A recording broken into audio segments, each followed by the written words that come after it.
Somos música, somos noticias, somos cultura joven. Somos Radio LED. Una nueva forma de entender la radio. Doble tilde. Una mirada a las principales novedades en salud y ciencia. Conduce Florencia Cunzolo. Los martes 18 horas. Por LED FM. Auspicia este programa. Consejos desde el banco con el DT de tus finanzas. Si tenés un negocio, mira el centro que te tiro. Con el Ciudad vendés con todas las tarjetas y billeteras virtuales con aranceles muy competitivos. Además, tenés cuotas y reintegros para tus clientes. Hacete del Ciudad y disfruta. Jugá en el Ciudad. Vení al banco que te banca. Propuesta para comercios que acrediten ventas con tarjetas de Banco de la Ciudad de Buenos Aires, Q30 99 90 3208 Florida 302 Para más información y condiciones o limitaciones consulta en bancociudad.com.ar. ¿Sabías que Argentina es un país modelo en producción nacional de medicamentos? Y que de los 231 laboratorios que hay en el país, 184 son nacionales. ¿Sabías que en la industria farmacéutica trabajamos 43.000 personas en forma directa y 120.000 en forma indirecta, produciendo 705 millones de unidades por año? ¿Y que nuestros medicamentos compiten en el mundo con exportaciones por más de $1.000 millones? ¿Sabías que constantemente investigamos e innovamos para el futuro de Argentina? Aunque no lo sepas, acá estamos, trabajando día a día para la salud de todos. Silfa, los laboratorios argentinos. Industria estratégica. Cámara de Diputados de la Provincia de Buenos Aires. Seguinos en nuestras redes sociales y entérate de nuestras actividades. Encontranos en X como @HCDiputados, en Instagram, Facebook, YouTube y TikTok como Diputados BA. También podés visitar nuestra página web y suscribirte a nuestros canales de difusión en WhatsApp y Telegram. Sin agua estancada, prevenís el dengue. Vaciá, limpia y cepillá los recipientes que acumulen agua para eliminar larvas y huevos del mosquito que lo transmite. Encontrá más recomendaciones en buenosaires.gov.ar/dengue. Buenos Aires Ciudad. Vamos por más. Legislatura porteña. Entérate de todo lo que estamos haciendo. Ingresá a legislatura.gov.ar para saber más. Nos une la ciudad. Somos PAE, líder global de energía. Ofrecemos productos y servicios a la industria y estaciones de servicio. Nuestra producción de petróleo y gas abastece al mercado local y al de exportación. Producimos combustibles de máxima calidad en la refinería más moderna de Sudamérica. Invertimos, innovamos, crecemos. Somos PAE, energía para la industria. Seguimos en Doble Tilde.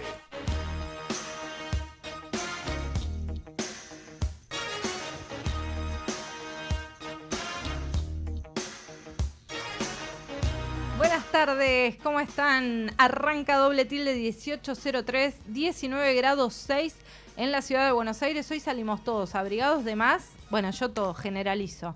Salimos abrigados de más y no hacía tanto frío como ayer, ¿no? Y miren, hoy tengo acá una compañera, no estoy sola en el estudio.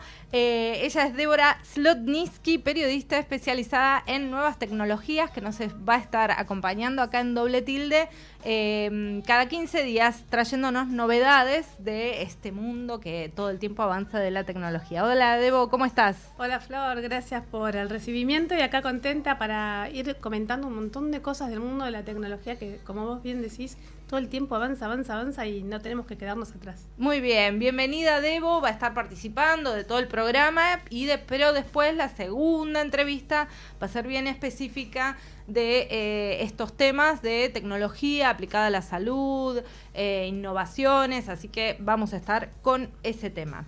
Muy bien.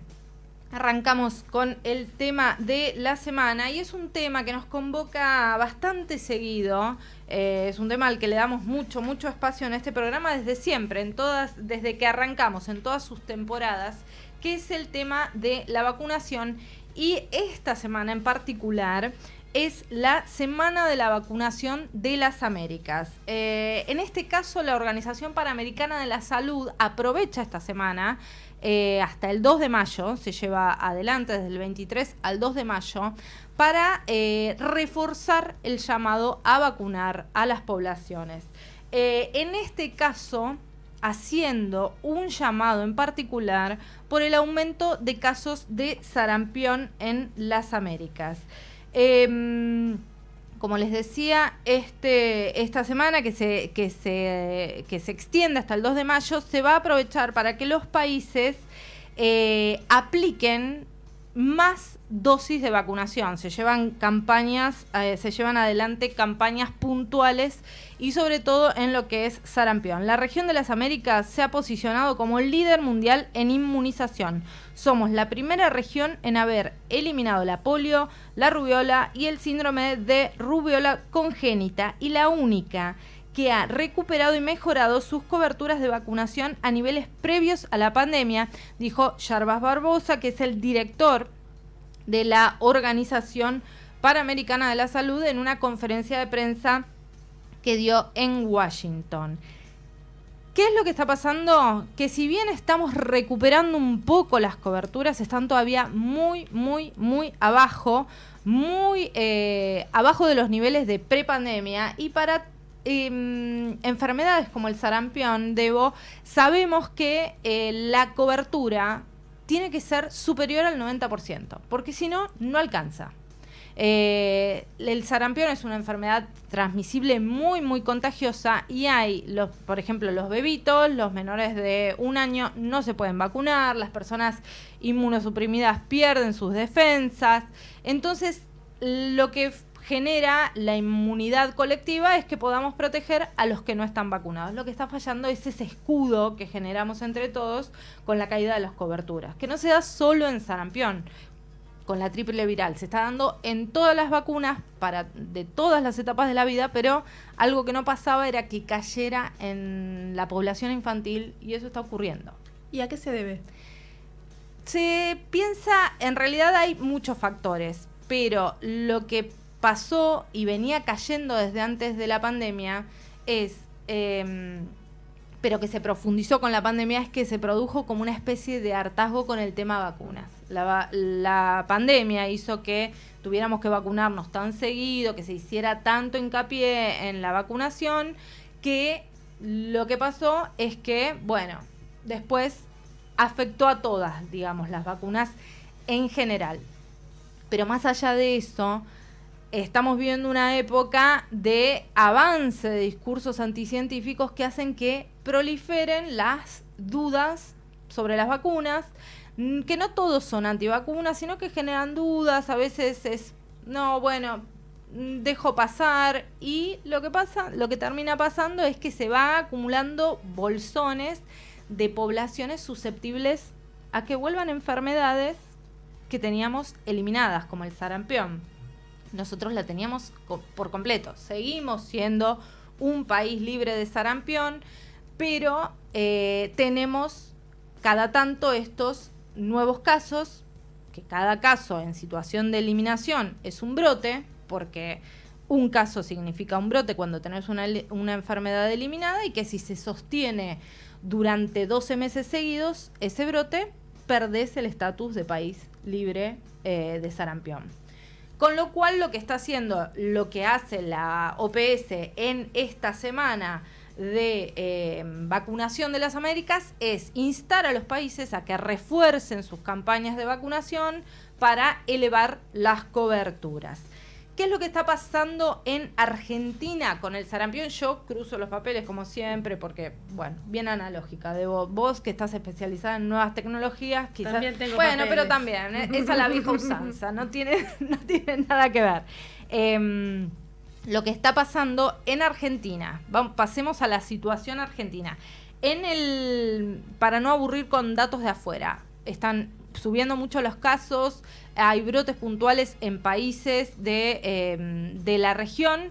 En Argentina lo que está pasando es que estamos bajo vigilancia reforzada, aunque mantenemos este estatus libre de sarampión. Tuvimos un brote hace poquito, si mal no recuerdo, el año pasado, que se pudo controlar, pero estamos bajo el riesgo de una reintroducción de la enfermedad, como les decía, por casos importados y por esta circulación tan fuerte a nivel regional. Este año se confirmó un caso importado en la ciudad de Buenos Aires que tenía antecedente de viaje a Filipinas.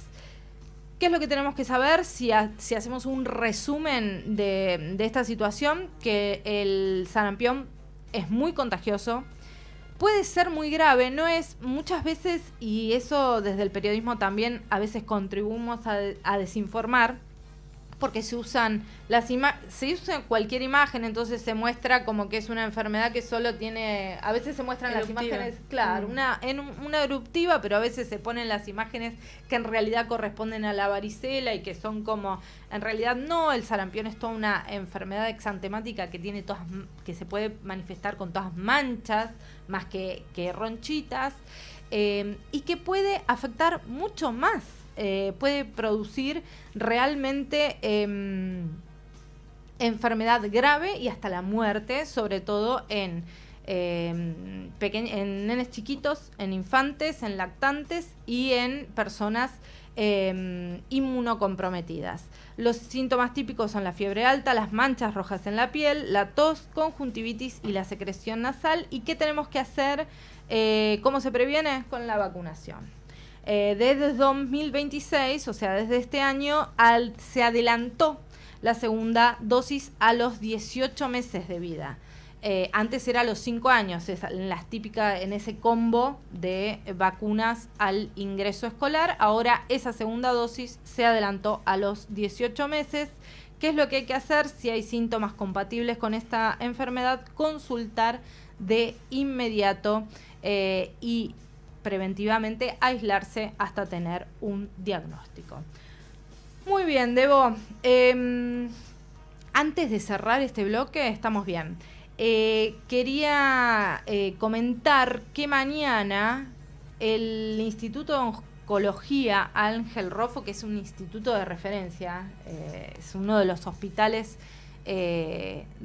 universitarios, uno de los hospitales de la UBA que genera orgullo, que atiende a un montón que tiene a los profesionales referentes en el campo de la oncología, ahí se forman muchos de ellos. Está pasando una situación dramática de urgencia y por eso, después de 30 años de no hacerse, se vuelve a hacer mañana la gala del Roffo para recaudar fondos. ¿Dónde se va a hacer esta gala solidaria? En Puerto Madero, en el Yacht Club. El objetivo de esta gala es financiar obras, renovar equipamiento y, bueno, sostener la infraestructura y la atención de miles de pacientes que en esta situación que estamos atravesando, muchos vuelven y muchos buscan atención en el hospital público. Quizás antes se atendían en clínicas privadas y que ahora tienen que volver a atenderse en el hospital público. No quiero hacer como referencia a esa frase de Macri de caer en la educación pública o caer para nada. Es de primera. Lo que pasa es que cuando hay un desborde de pacientes. En situaciones de crisis se desborda de pacientes. Algunas de las urgencias que tiene el Hospital Roffo y por lo que están convocando a esta gala es que el equipo de radioterapia está fuera de servicio desde hace casi un año. El equipo que es básico, es uno de los pilares de el tratamiento del cáncer. Reemplazarlo costaría unos $2 millones y repararlo implicaría una inversión muy alta para un equipo que ya es viejo, con lo cual lo ideal sería poder comprar uno nuevo. Después hay otras necesidades estructurales como la necesidad de incorporar un segundo tomógrafo, actualizar el software, cosas de las que vos entendés mucho más, porque todos estos equipos trabajan con software que si vos lo tenés desactualizado, te quedás atrás. Completar obras en la guardia, mejorar las áreas de internación y renovar instalaciones que llevan muchas décadas sin refacciones. Este hospital atiende a unos 110.000 pacientes por año, tiene una alta demanda porque todos los que son especializados en algo tienen mayor demanda y está enfrentando un problema de financiamiento de entre 1.000 y 1.500 millones de pesos mensuales necesita para funcionar y acumula además una deuda millonaria con obras sociales. La directora general del instituto, Roxana del Águila, dijo: no importa el valor con el que nos puedan ayudar, sino la cantidad de personas, instituciones, empresas o clubes que quieran colaborar. Así que nada, es un exponente, un referente, este instituto, un orgullo de nuestra salud pública, así que hay que ayudarlo. Quienes puedan participar, quienes puedan donar, entran a la página de Fundación Rofo. La gala se hace mañana a las 8 en Puerto Madero. Muy bien. Muy bien. Pasado el aviso, ojalá que llegue a la gente que tenga que llegar, que tenga posibilidades de ayudar. Muy bien, Debo, damos por cerrado este primer bloque. Dale. Y vamos a escuchar un temita musical. Acuérdense de seguirnos en @radio en Instagram, que pueden ver todos los programas en YouTube. Y bueno, son las 18:15, 19 grados 2. Escuchamos un tema musical y regresamos.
Estamos de regreso, segundo bloque de Doble Tilde, 18-19.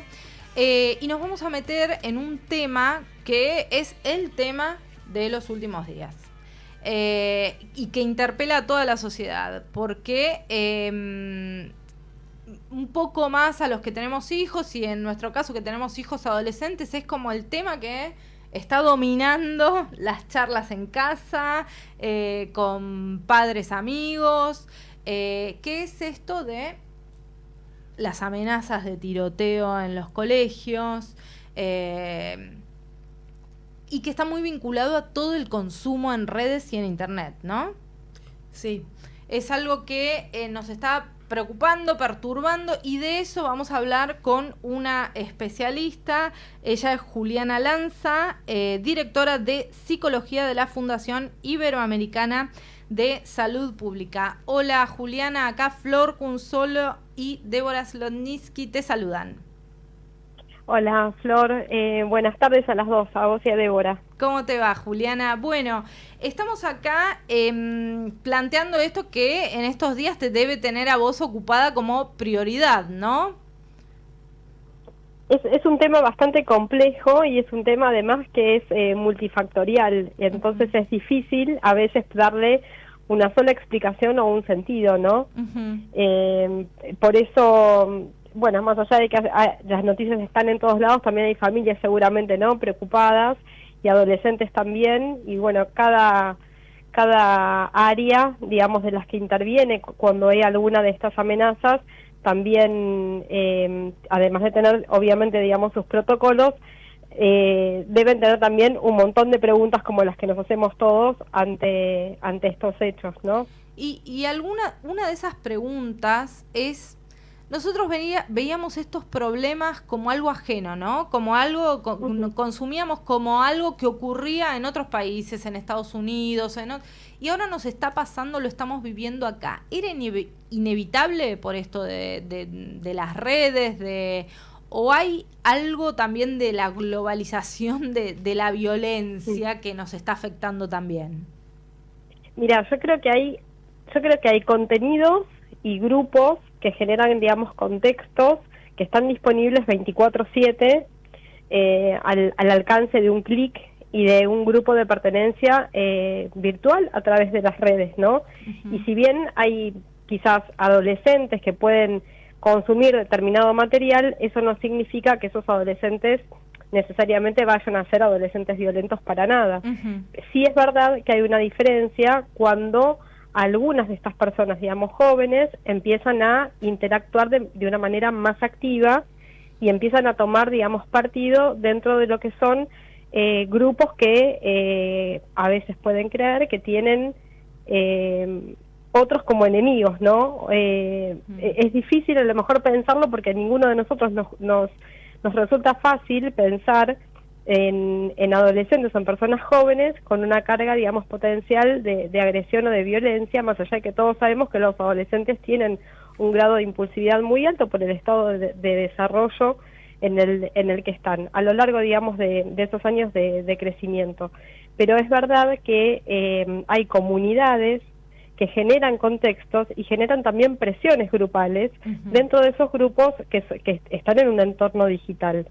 Claro. Y ahí hay diferentes grados y diferentes formas de ir escalando hacia, digamos, niveles de, a veces, radicalización, como en pensamientos que quizás son extremistas o el extremismo violento, pero también en esta ejecución quizás de poner anotaciones con amenazas sin pensar, porque el anonimato, digamos, genera eso y el grupo puede generar una desindividuación, ¿no? O sea, uno es uno más del grupo, no va a ser fácilmente detectable, y el otro, al que amenazo, deja de ser, digamos, humano, ¿no? Está la deshumanización también.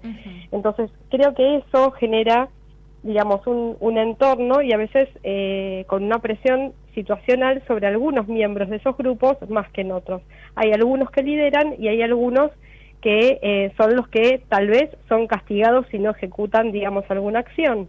Claro. O como líderes, representando al grupo, también toman, digamos, la atribución y el rol de ejecutarlo.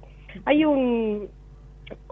falleció hace unos años, pero hay un psicólogo estadounidense que se llamó Zimbardo, que hace muchísimos años hizo un experimento en la prisión de Stanford. Se lo llamó así en la Universidad de Psicología de Stanford y dividió aleatoriamente personas, digamos, sanas, sin patología, estudiantes de psicología todos, en guardiacárceles y en prisioneros. Y ese experimento, digamos, tuvo que ser detenido a los pocos días por la escalada de violencia que tuvo la atribución de los roles, más allá de que ninguno era guardiacárcel ni prisionero, ¿no? Eran todos estudiantes de psicología de Stanford. Como que iban adoptando el personaje. Claro, se asume un rol, pero además en la atribución de ese rol yo creo que el rol lo tengo que ejecutar de determinada manera con determinadas características.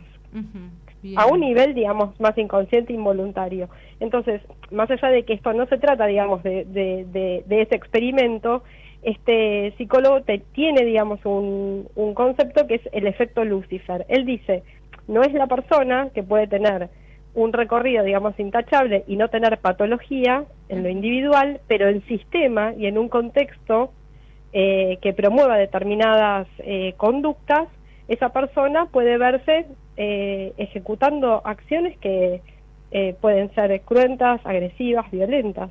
¿Sí? Juliana, ¿hay algún perfil de usuario dentro de todos los adolescentes que estamos tratando el tema ahora más proclive a ejecutar este tipo de acciones que están sucediendo hoy en día? Mira, no hay un perfil predictor, pero sí hay a lo mejor algunas señales que los adultos, digamos, podemos desde diferentes ámbitos prestar atención de una manera un poco más, tomarlo, digamos, como un poco más serio, ¿no? Los adolescentes que se aíslan, que empiezan o que vienen teniendo vínculos solamente virtuales y no tienen vínculos presenciales con otros pares, que pasan a lo mejor muchas horas encerrados y conectados y que tienen a lo mejor dificultades con el manejo del enojo, de la ira, de la irritabilidad, que no pueden, quizás que están teniendo, no consumiendo de una manera como un poco más adictiva todo lo que tiene que ver con las pantallas, y a lo mejor detrás estos grupos que algunos tienen que ver con podcast y con videos en diferentes, digamos, plataformas donde se muestran, no en todos, pero en algunos se pueden mostrar imágenes muy cruentas que tienen que ver con autolesiones, con un ejercicio de la violencia, y en otros simplemente se narran crímenes, digamos, de forma digamos, no tan detallada, no con detalles a lo mejor tan cruentos, pero es un material que se consume mucho en la población joven. Y a veces yo descubrí hace unos días que a mi hijo de 12 años lo habían incluido en un grupo de WhatsApp que se llamaba Unan a todo el mundo, y en el que empiezan a circular también contenidos de este tipo, de estas amenazas. Exacto. Y es nada, si uno no está encima. Mi sensación, Juliana, es que los adultos, tanto en el hogar, en la casa, la familia, como las instituciones, el colegio, estamos como corriendo de atrás, ¿no? Como, sí. Lamentablemente. Sí, la sensación, creo que es la sensación de muchos, incluso puede pasar también en la consulta con jóvenes que hoy tienen 20 y pico de años y que a lo mejor arrancaron o terminaban la primaria o arrancaron la secundaria en el contexto de pandemia, una pandemia que tuvimos muy larga, con un aislamiento social también muy largo, donde la interacción pasaba, salvo por los convivientes en la familia, por las redes sociales. Y en esos años, digamos, esto es una apreciación, digamos, personal, pero por la parte clínica, ¿no?, de la atención, en esos años hubo muchas personas, digamos, solamente teniendo vínculos a través de las redes sociales. Y yo creo que hubo una facilitación de alguna manera por ese contexto, digamos, anormal en el que vivimos todos esos años, donde también se propició. Y obviamente hay, digamos, una red que es, digamos, que es traslacional, ¿no? No tiene, digamos, no está alojado en un determinado lugar, sino está en la red y está disponible todo el tiempo. Pero también hay personas, adultos, que hacen circular material, como te decía antes, con detalles, digamos, cruentos y a veces sexualizados también, ¿no?, de diferentes situaciones y personas que pueden haber sido a veces reales también, y hay adolescentes expuestos a un material sumamente violento. ¿Y qué pasa? Y también están los retos, ¿no?, alrededor de eso. Los retos, ¿sí? Porque hasta hace poco una de las preocupaciones que teníamos antes de que esto se convirtiera de repente en algo que lo vivimos como una amenaza prácticamente real, que lo estamos viendo, las preocupaciones pasaban por que juegan a juegos violentos. Ahora es algo, ¿no? Desafíos donde son protagonistas. Exacto. Exacto. Sí. Esto de jugar los videojuegos violentos, ¿puede transformar o aumentar la violencia de los chicos o no está relacionado? Mira, lo que pasa es que puede haber diferentes cosas que confluyen, ¿no? Hay diferentes, me parece que hay, no sé si pensarlo, digamos, como en áreas que confluyen, ¿no? Pero, digamos, los adolescentes en realidad tienen una ilusión de que son invulnerables, ¿no? La adolescencia tiene que ver con esto, con que hay una transgresión también de las reglas muchas veces, y esta cuestión de pertenecer, la presión del grupo por pertenecer y además por ser convalidado dentro de ese grupo y tener un lugar, digamos, destacado, también puede llevar a los adolescentes a tener transgresiones, digamos, mayores. Pero si eso escala de una manera sutil dentro de los grupos, quizás ni siquiera los adolescentes pueden ir advirtiendo ese recorrido que van haciendo en un escalamiento. Hasta inconsciente, además, a nivel inconsciente puede operar eso. Claro, sí. Y además, la presión que se ejerce sobre los que son disidentes, sobre los que no piensan lo mismo y no comparten lo mismo. Hay un concepto que es el de la mentalidad de grupo, donde el que piensa distinto se vuelve una amenaza para ese grupo. Claro. ¿Sí? Y se lo tiende, digamos, a excluir. Y eso es, digamos, junto con el bullying, tiene formas, digamos, de sufrimiento muy grandes para muchos adolescentes que tal vez ya tienen una historia, digamos, de bullying previa. Claro. Pero esta cuestión del FOMO, ¿no?, que está muy de moda y se dice mucho, que es el miedo, digamos, a quedar excluido y por fuera y perderse, digamos, determinadas actividades, también puede empujar a participar de una manera donde en un grupo, con un anonimato, y siendo uno más, ya no es Juan López, individuo, sino es uno más del grupo, ¿no? Esto que se hablaba mucho en una época sobre las hinchadas y las masas, ¿no? El anonimato en la masa. Claro. Juliana... O sea, sí. No, por favor, termina la idea. No, digamos, era eso relacionado con la desinhibición quizás que también estaba, digamos, por la que preguntaban recién, el contagio, ¿no? Porque son conductas que tienen un contagio, digamos, social y se van replicando, y además una facilidad para viralizarse que en otras épocas no había.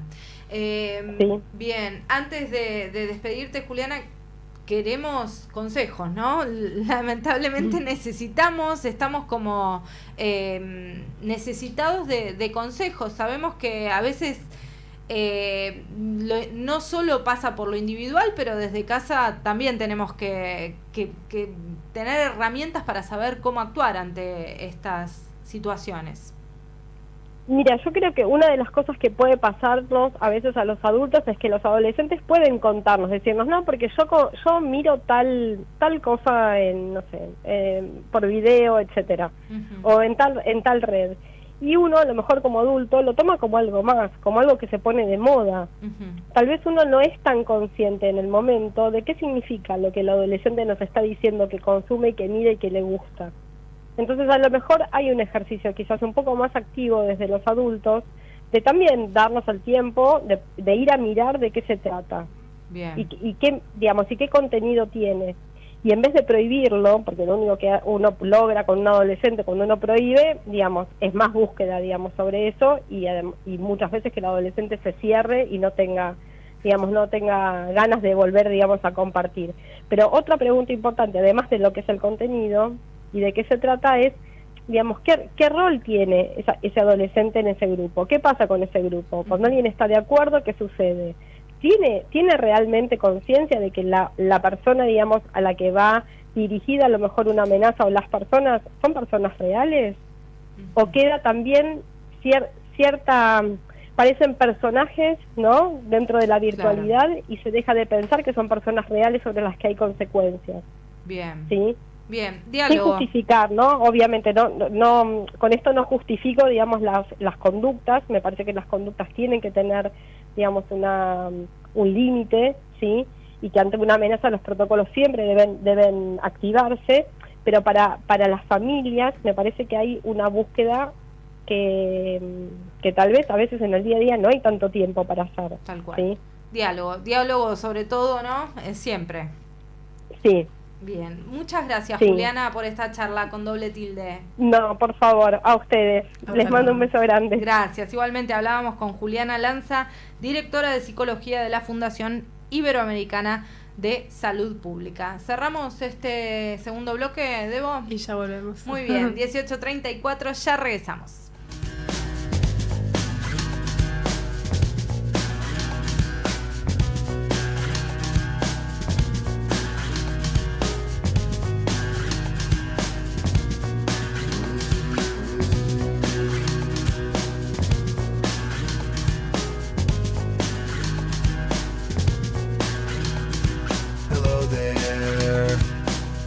From my nightmare, the shadow in the background of the morgue, the unsuspecting victim of darkness in the valley. We can live like Jack and Sally if we want, where you can always find me.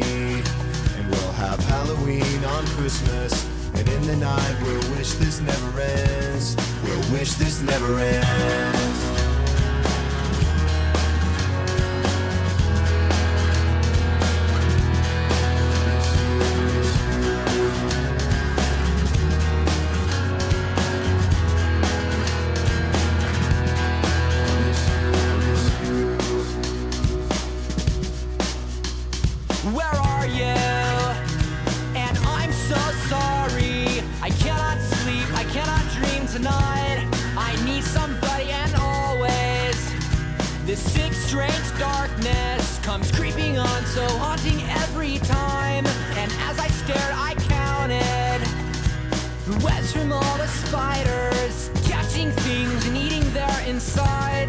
Muy bien, estamos de regreso, tercer bloque de doble tilde y ahora le vamos a dejar el paso a Debo con un tema súper interesante.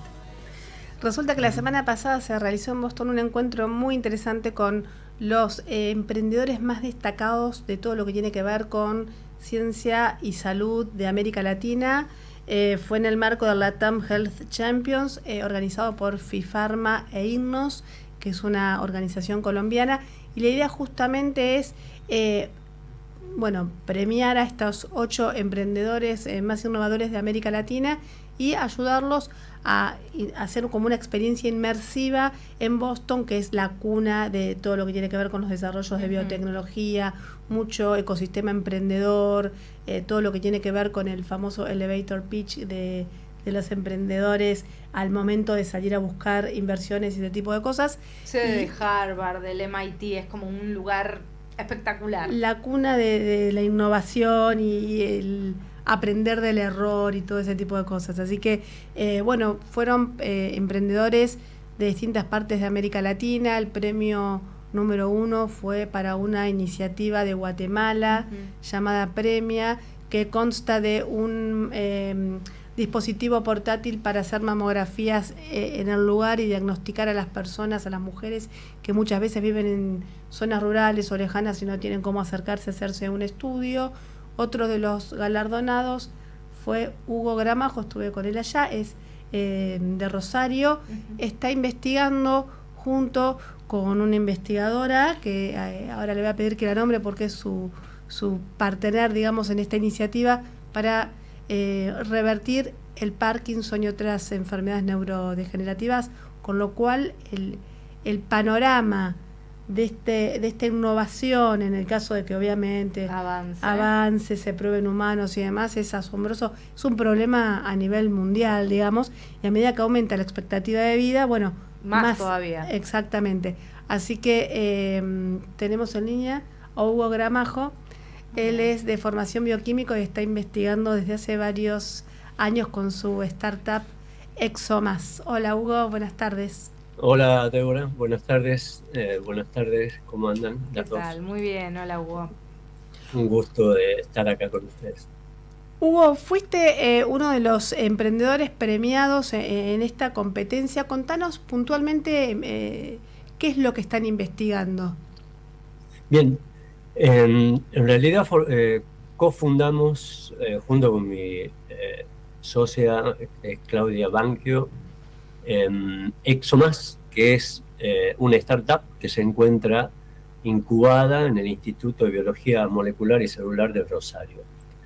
Empezamos en el año 2023 a través de una inversión, lo que se denomina pre-seed o pre-semilla, de un fondo acá que se llama SF500, que son fondos de inversión, y ellos invirtieron en nosotros al inicio de este desarrollo.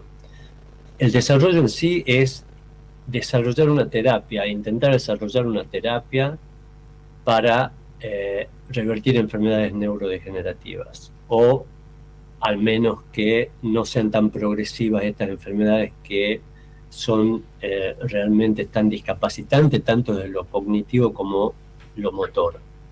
Entonces, basado en experimentos que venían realizándose en el grupo de investigación de Claudia, yo vi unos resultados muy interesantes que podrían ser financiables por este tipo de startup de fondos de inversión. Y bueno, fue así que primero se presentó una patente, y ahí empezamos a trabajar con unos productos que se llaman exosomas, que son pequeñas vesículas muy, muy chiquitas, que son como comunicadores entre células, o sea, mandando emails entre las células con información, y eso impacta en otras células del organismo.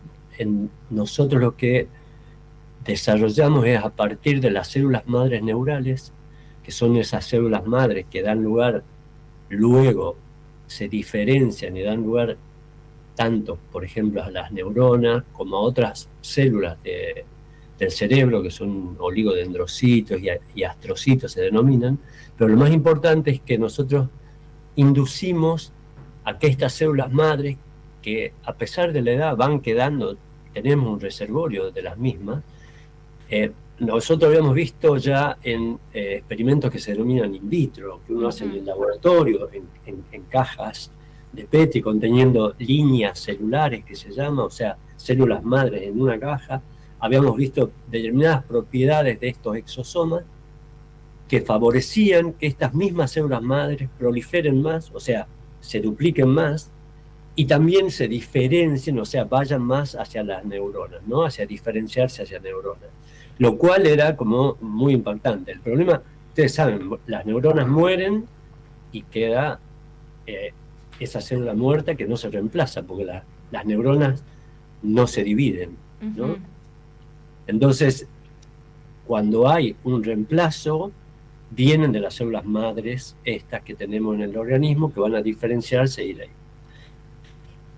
En el Parkinson hay determinadas células neuronales que se llaman dopaminérgicas, que son las que mueren y las que después se van dañando y llevan a los distintos síntomas que tiene el Parkinson. Nosotros lo que hicimos es reproducir la enfermedad de Parkinson en ratones y tratarlos con estos productos, los exosomas, por vía intranasal, y lo que vimos es una recuperación de la actividad motora en el 100% de los animales tratados. Tuvimos grupos de 12 animales. Eso es lo que se denomina una prueba de concepto, ¿no? Que es obviamente muy interesante y muy estimulante para nosotros y para proseguir, digamos, con este desarrollo, y también para atraer inversiones, ¿no? Bien, y... Perdón, me largué así a hablar todo esto y no dejé que hagan una pregunta. Y Hugo, ¿y cómo sigue esto para pasar de la prueba en ratones a humanos? Esto, en el desarrollo de una droga, o sea, de un medicamento, el camino es largo, porque hay que pasar muchas etapas regulatorias, no solo por demostrar que tiene eficacia, digamos, en un modelo animal, es directamente para probar en humano. En el medio hay un montón de pruebas preclínicas que se denominan, que uno tiene que realizar, no solo de eficacia, que sería esto que le estaba contando, sino después demostrar que estas no son tóxicas, lo cual ya vimos que no tienen casi toxicidad para humanos, estas partículas. También de genotoxicidad, que se llama, o sea, que no provoquen un cáncer, por ejemplo. También son pruebas que uno tiene que hacer en animales primero. Y después hay otra parte que es muy importante, que uno necesita que esto sea escalable, ¿no? Entonces, uno tiene que, cuando uno va, imagínate, pensar en terapias para personas y muchos pacientes, uno tiene que tener la capacidad de tener la producción de estos exosomas a una escala importante y en condiciones muy importantes que se llaman GLP, por Good Laboratory Practice. Entonces, esa forma de producir es muy costosa también. Entonces, uno tiene que tener todo ese proceso que lleva unos 2-3 años, si todo va bien, todo muy bien documentado, porque eso es lo que se va a denominar después toda la documentación regulatoria que hay que presentarla frente a los organismos regulatorios como la FDA en Estados Unidos, ANMAT en Argentina, por ejemplo, y son los que permiten, luego de hacer un estudio exhaustivo, que dan la aprobación para que eso pueda pasar a ser probado en las fases clínicas en humanos. Entonces, nosotros estamos en esta etapa, digamos, inicial, con una prueba de concepto muy importante, que es saber que tiene un efecto en animales a los que uno le indujo el Parkinson. Eso es lo que tenemos como algo como atractivo para los inversores y muy atractivo para nosotros desde el punto de vista de la investigación y también desde el punto de vista, si querés verlo como un negocio, como tiene que ser una empresa, son súper interesantes, ¿no? Y estimulantes. Hugo, cuando contaste acerca de la prueba de concepto, mencionaste que el tratamiento hasta ahora sería aplicarle en las fosas nasales de las ratas. Exactamente, exosomas. Exactamente. Ahora, de avanzar esto y de ser efectivo, seguro y eficaz en humanos, ¿también sería de esta manera con un spray nasal? Nuestra idea sería desarrollar un dispositivo, sí, para que sea por administración nasal, que sería estupendo si uno lo lograse, porque, digamos, pasa la barrera que se llama hematoencefálica, que es la membrana, digamos, que cubre al cerebro y que lo protege. Y esa protección también es compleja desde el punto de vista del desarrollo de drogas, porque es muy difícil de atravesar. Entonces, nosotros ya probamos también que estos exosomas atraviesan esa barrera hematoencefálica, impactan en las células del cerebro, y eso es lo que produce un efecto. Hay alternativas, si eso no funcionase en humanos, por vía intranasal, que sea vía parenteral, pues vía endovenosa, por ejemplo, ¿no? También uno podría pensar que tal vez se podría desarrollar parches, no sé, hay un montón de formas que son muy complejas también, ¿no? de desarrollar, pero bueno, son las alternativas, digamos, que pueden ocurrir, digamos. Y Hugo, vos hablaste al principio de, si bien esto es para una aplicación, se está probando para Parkinson, mencionaste enfermedades neurodegenerativas en general.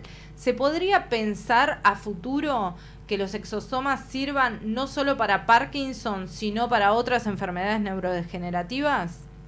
Sí, uno lo podría pensar. Por supuesto, depende también de las características de cada una de estas enfermedades, pero muchas de ellas tienen una característica común, que es la muerte de las neuronas, ¿no? Por lo tanto, uno podría especular que sí. Nosotros también estamos interesados en ELA, o ELA, conocido acá como ELA, y esto es como algo que también estamos desarrollando o haciendo los primeros pasos para también ver si son eficaces en un modelo de ELA. Así que sí, la respuesta es sí. Igual hay que probar, ¿no? Para dónde pueden ser eficaces o no. Así que sí, estamos como, digamos, segunda en nuestro portfolio está Parkinson y luego ELA. Bien. Hugo, la semana pasada, caminando por los laboratorios del MIT y de Harvard, tuviste la oportunidad de conversar con científicos, de ver instrumental y ese tipo de cosas. ¿Qué diferencias y semejanzas hay entre hacer ciencia acá y hacer ciencia allá?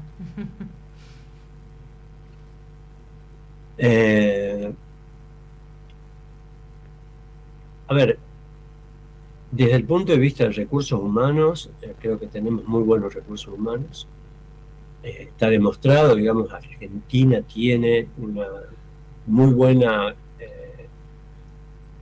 comunidad científica, con una producción científica muy interesante y relevante a nivel latinoamericano seguro. Tenemos equipamientos que si bien no son los de última generación, teníamos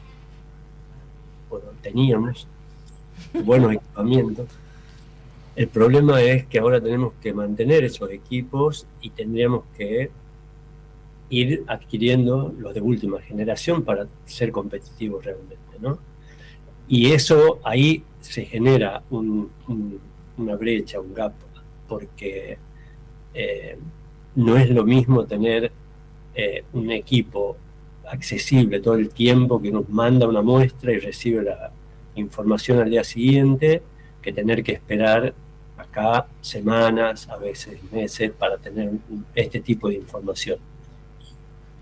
Igual, yo te diría que el equipamiento más o menos básico es estándar y lo tenemos. En nuestro instituto tenemos muy buen equipamiento, la verdad, y de hecho no solo lo utilizamos para nuestras propias investigaciones, sino también para dar servicios a terceros, a empresas que se acercan, tienen una necesidad y se la brindamos, con equipos que son sofisticados también.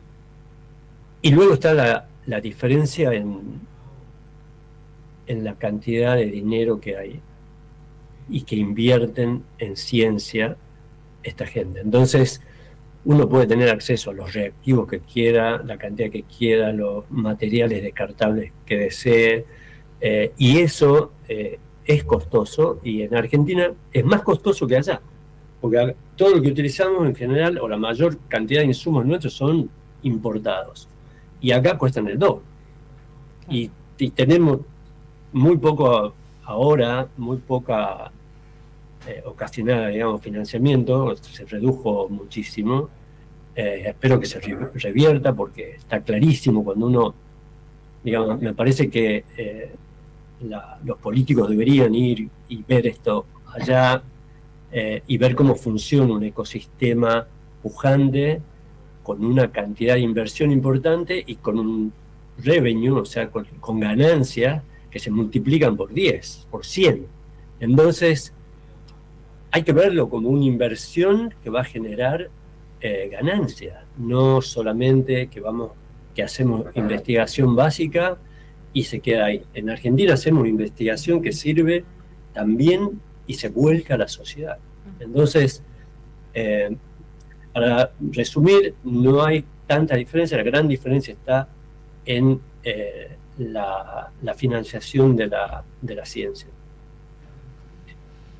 Ojalá que realmente esto cambie, porque nunca pasamos una situación crítica como la que estamos atravesando en lo que es la ciencia, el financiamiento de la ciencia.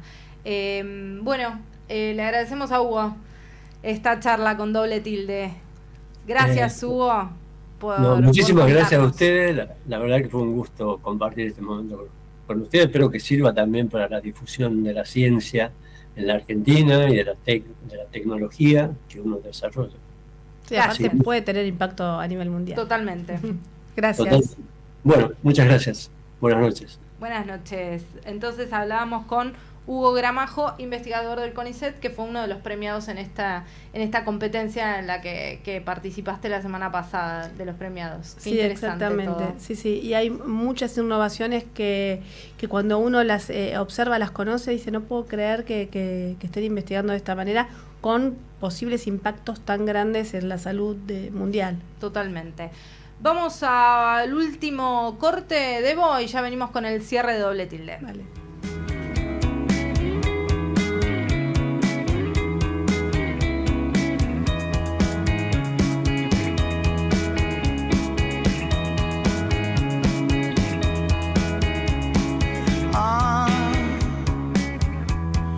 Paso todo el día pensando en vos. ¿Qué hay de malo en todo esto?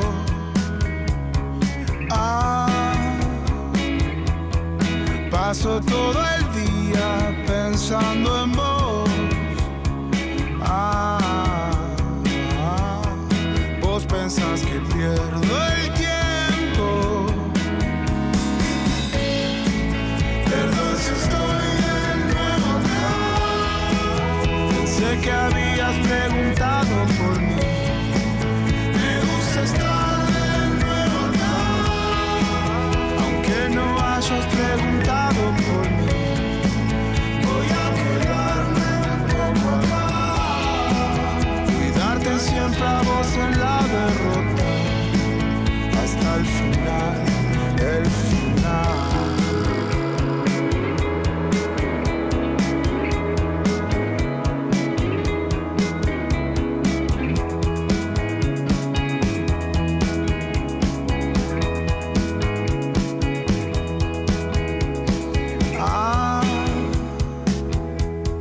Todo lo que hago es para vos.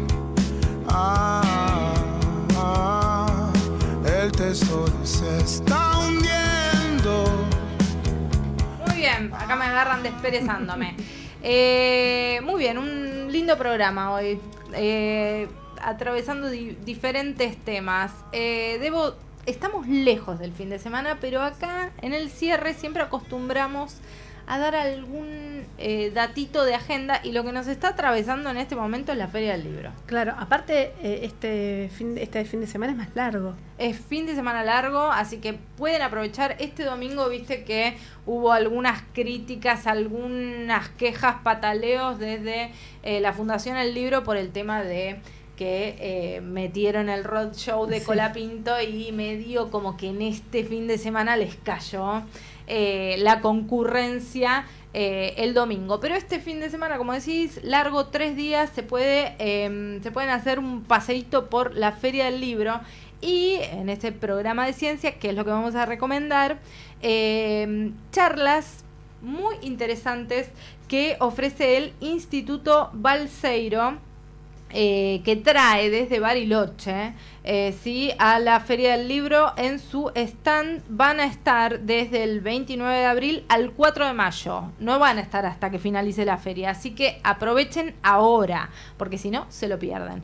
En la zona Explora del pabellón amarillo, y va a haber talleres de física, va a haber posibilidad de que tomen contacto los chicos y los adultos también con investigadores del Balseiro acá, para que comenten y que expliquen de manera sencilla todo lo que es talleres de física, de energía nuclear, bueno, todo lo que allá en el Balseiro se dedican a un acercamiento práctico. Un acercamiento práctico, ¿sí? Así que pueden entrar a las redes del Balseiro, que me gustaría poder decírselas, pero no sé si las tengo acá a mano.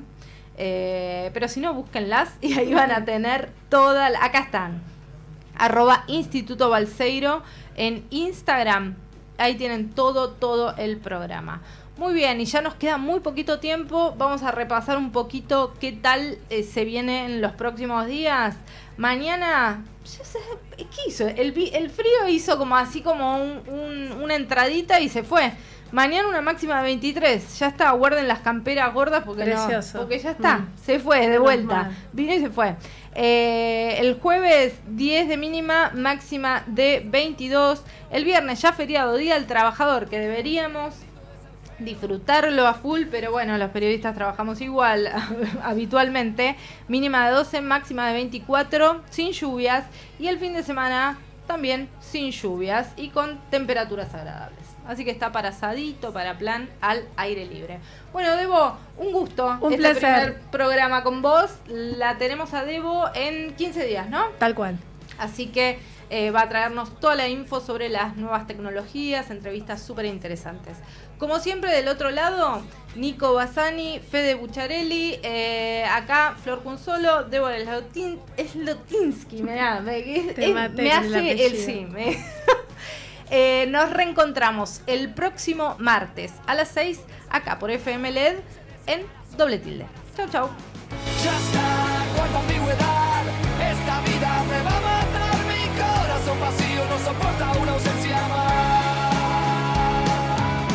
Y sé que dijo una vez el Nobel de la Paz asesinado acá, es lo malo de ser bueno en este mundo cruel. Auspició este programa.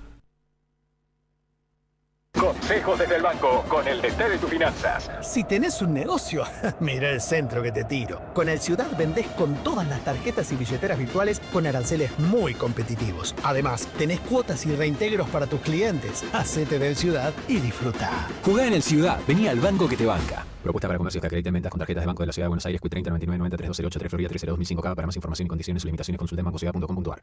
¿Sabías que Argentina es un país modelo en producción nacional de medicamentos? Y que de los 231 laboratorios que hay en el país, 184 son nacionales. ¿Sabías que en la industria farmacéutica trabajamos 43.000 personas en forma directa y 120.000 en forma indirecta, produciendo 705 millones de unidades por año? ¿Y que nuestros medicamentos compiten en el mundo con exportaciones por más de $1.000 millones? ¿Sabías que constantemente investigamos e innovamos para el futuro de Argentina? Aunque no lo sepas, acá estamos, trabajando día a día para la salud de todos. Silfa, los laboratorios argentinos. Industria estratégica. Cámara de Diputados de la Provincia de Buenos Aires. Seguinos en nuestras redes sociales y entérate de nuestras actividades. Encontranos en X como @HCDiputados.